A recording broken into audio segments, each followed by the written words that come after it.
Hey guys, my name's Matt. I'm actually working out here in North Dakota, and I've noticed a lot of questions coming onto the forums and stuff about what it's really like out here and if you can actually, find work. Um, some people said it's slowing down out here, and I don't know if I completely agree with that. I guess maybe a little it has, but I mean, there's still plenty of work out here. So I just kind of wanted to give you a few tips if you do plan on coming out here, what to expect and what you should have. The first thing, you want to find housing or a place to stay or possibly even a place you're going to work at, see if they have housing. You don't want to just come out here and think that you're going to get it when you get here because it's not going to happen. You're not going to find housing, and if you do, it's going to be way overpriced. I'm talking like, 1,000 plus a month. So you want to have something lined up or try to find a job first and have them have something lined up for you.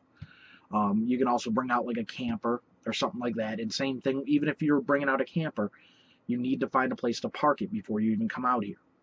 Otherwise, it's going to be the same thing. Even with your camper, it's going to be 1,000 plus a month to park it somewhere. So you need to have that lined up. Um, yeah, and if you come out here, if you do just come out here and you think you're gonna stay in like a hotel, like the local Super 8 or something like that, well, one, a lot of places don't have things like that unless you're in one of the bigger cities like Williston or Watford or something like that. You may be able to find something there, but it's either going to be overpriced or they're going to be booked all the way for the next 6 months. So I wouldn't even plan on that. It's not going to happen. The next thing is you want to find a job before you even come out here. Don't just come out here and think, oh, well, I'll just go knock on some doors and get a job, because you probably won't, or at least not for a while. It might have been like that a few years back, but now they can be a little bit more picky. There's enough people out here too. They're going to run background checks on you and all that kind of stuff, and it's going to be a while before you actually find something. So the best thing to do is to go online, find some companies, kind of figure out what you want to do, talk to some people, and try to call these companies and get interviews set up ahead of time. Even possibly do interviews via Skype or something like that. A lot of companies do that. But you don't just want to come out here and think you're going to find a job. That's not going to happen. Um, Another good way is to find someone that you know out here. And maybe you personally don't know anyone out here, but I guarantee you one of your friends knows somebody or a family member knows somebody. There's a lot of people out here, and you're bound to know somebody out here. And if that's honestly the best way to get a job. If you know somebody working somewhere, they can put in a word for you, and it's way easier to get a job. That's how I actually got my first job out here. It's just a really good route to go. So I would really suggest try to find somebody that's out here, even if you've never even met them. That just them asking the boss to look at your resume can help. All right, you want to bring enough food when you come out here. Don't plan on eating off of McDonald's dollar menu, and it's not just because it's unhealthy or whatever. There might not be one. It's not like the town you're in now. You can't drive down the street and go to McDonald's or Burger King. A lot of these cities out here don't have that. Again, if you're in Williston or, well, Watford doesn't even have one. If you're in Williston or Dickinson, yeah, they have that. But chances are you won't be in one of those cities. So you're probably not going to even have that as an option. There won't be a fast food option. And any restaurant you go to is going to be overpriced. You're looking at $10, $15 just to walk out the door. Um, Next thing, and I would suggest bringing like 2 to 3 weeks worth of food for yourself. Because even when you find a job, most places out here pay every 2 weeks, so you're going to want to have enough food, and enough money, and gas money to get to and from work and everything for at least 2 to 3 weeks.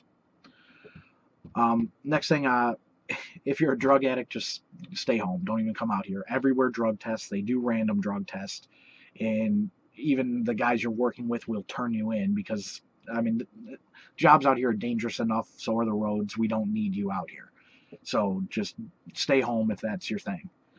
Next, when you go in for an interview, your appearance. I know I don't look like it, but I already have a job.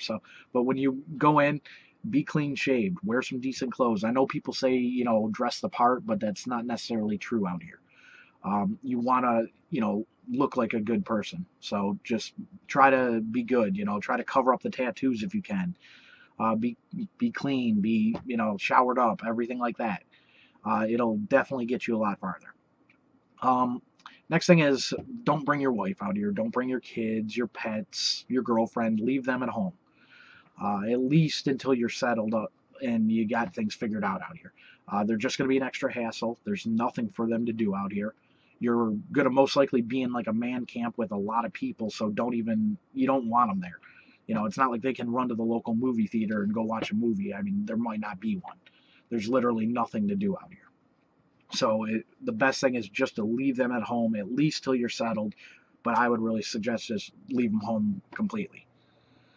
Um, Next thing is applications. Have all your information ready. When you go in to fill out the application, and even if you've already got the job lined up and everything, they're still going to make you fill out an application. You need to have all that information ready to go. And besides all the basic normal stuff, there's a few things you want to have. You want to have like a work history of the past 10 years. A lot of places ask for that. And that even included, like time that you were off. Like you had to justify that time you were off in some way. You had to say what you were doing. Even if you were doing nothing, you had to, pretty much say why you were doing nothing. You need the past 10 years. You need to know everywhere you were working, or if you weren't working, why you weren't working. And I know because I was laid off for almost 3 years back in Michigan, and I had to fill in those time gaps. It wasn't easy. So just try to plan for that right now. Just figure all that out.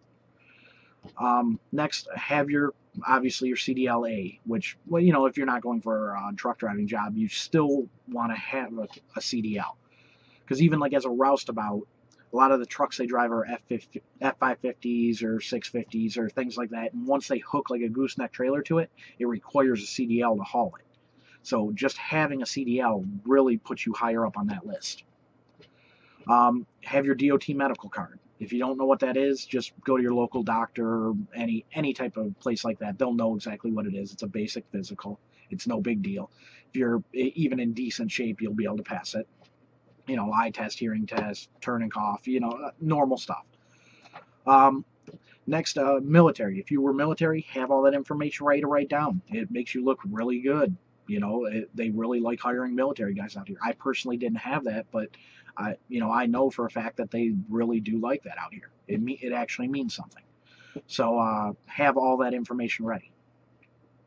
All right, the cities that I would suggest you really kind of look into would be like Williston, Killdeer, Newtown, Dickinson, Watford, or Tioga. Those cities really have a lot going. You can also look in Minot area. Those cities are pretty much the busiest ones going on, especially like Williston. I mean, Williston and most of the drilling's going on west of Williston. So you really want to kind of look in that area. I figured I'd list a few companies for you to maybe look into, and I will try to post some links down below, just to help you out on finding them, like Power Fuels, MBI Energy, Continental Resources, Marathon, ConocoPhillips, Hess, Interplus.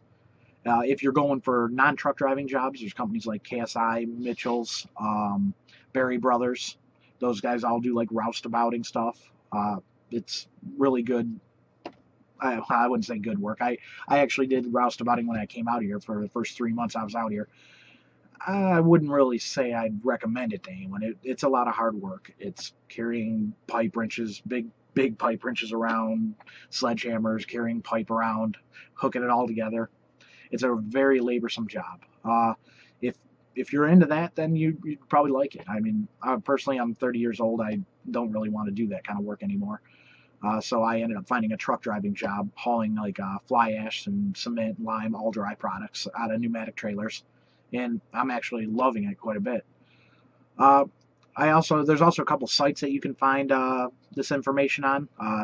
One is ndoiljobs.com, and the other is jobsnd.com. And again, I'll post links down below for them. They're just, they're sites that a lot of the oil guys post their jobs on there. And the jobsnd.com is kind of like, it's just like through the state to help people find work, but anyone can sign up. So, I would definitely suggest looking into those sites. And like I said, I will post links. But overall, my experience out here, it's pretty good. I mean, it's definitely different. I'm from Michigan. I'm used to a different terrain than out here. You know, it's very flat. And it's actually just starting to get cold out, which that honestly doesn't bother me. But uh, a lot of these guys, I know they're not going to like it. Oh, and something else you want to stay away from if you are a truck driver. Try to stay away from owner operators that want you to drive their vehicle. The there's going to be a handful of good ones out there. I'm not, nothing against those guys, but in general, it's just a bad idea. That they don't have steady work. They don't have the long-term contracts with these companies like an established company does, and they're not going to get paid for like 90 days. So there's a good chance that they won't be able to pay you for those 90 days. So you really don't want to go that route. And you'll notice like most of the guys with their own truck are usually working for another company and offering to pay you to drive their spare truck there. There's a reason why they're doing that. Just I would suggest staying away from it. I mean, if you can't find anything else, then I guess go for it. But I would really recommend staying away from it. But like I said, my overall experience out here, it's been pretty good. I'm making decent money. I can't really argue. And that's another thing. You'll hear about people talk about making way more money than they're real. It doesn't seem possible, and it probably isn't. A few of the crude haulers, things like that. Yeah, those guys are making like $35 an hour, and but chances are you won't get that job. So I would, don't really plan on that happening. You know, uh, I would say look more like around the $20 an hour area or even above that, but in that range is a more realistic goal for you to have. I mean, a lot of the companies aren't paying like the huge per diems anymore. They don't really need to. There's enough people out here for them to go through. So, like I said, anyone that you're hearing saying that they're bringing home, 8, 9 thousand a week or something ridiculous like that, they're not. I'd say, if you're bringing home 1,000, 1,500, even maybe up to 2 grand a week, you're doing really good. I mean, you're doing really good at that point if you're making 2 grand a week. More realistically, I'm thinking like $1,000 a week is going to be your take home. Um, but overall, it's a pretty good experience out here, and I hope this video helps out. You feel free to leave some comments below, and I'll try to make more videos in the future answering these questions. And well, I'll just hopefully see you guys later.